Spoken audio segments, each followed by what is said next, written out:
prenez place, laissez-moi donc vous raconter une petite histoire. C'est dans une contrée pas si lointaine, et sur un littoral calme au soleil immortel, qu'un preux chevalier à l'âme désireuse de conquête vivait. Fier et juste, il se préservait quotidiennement de la tentation et cultivait l'amour de ses proches et son maintien. Un jour, il eut vent d'un individu œuvrant en ville.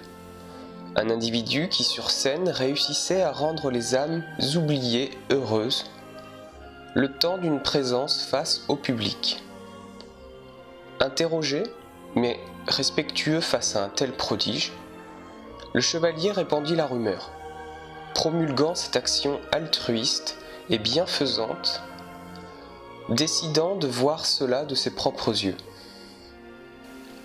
Au village, la foule entourait l'endroit. Au milieu, le bienfaiteur et un malheureux que la vie n'avait pas épargné. Le bienfaiteur était habitué de ces représentations de rue pour aguicher le passant. Vendeur ambulant à son temps habituel, sa marchandise favorite n'était rien d'autre que sa propre personne, son image. Malheureusement, le camelot et le mendiant n'étaient pas si différents en fin de compte. Les deux, affamés, se nourrissaient chacun de l'autre, de ce qu'ils avaient à donner sur ce moment, un peu de présence et de nourriture pour l'un, et sa propre personne et son désarroi sensationnaliste pour l'autre. S'approchant d'eux, le chevalier, perplexe, se devait de faire la lumière, car présent au milieu d'une audience passive, il ne faisait qu'alors lui aussi donner raison sans impartialité. Le cœur pur et l'esprit libre, il se dressa face à lui pour connaître le fond de cette activité. En face, plus que l'altruisme, le vendeur de rêves savait particulièrement maîtriser la rhétorique. Alors, peu de réponses, pour beaucoup de flatteries. Voilà ce que le chevalier récolta. Agacé par s'être fait manipuler de la sorte, agacé par la soif malsaine de la plèbe, lui demandant sensationnel, louange ou insulte, le chevalier saisit le fourreau à sa ceinture, le regard noir, son jugement allait tomber, quand soudain, une main vint se poser sur son épaule. Celle de son compagnon, son ami, le bretteur venu de l'Ouest.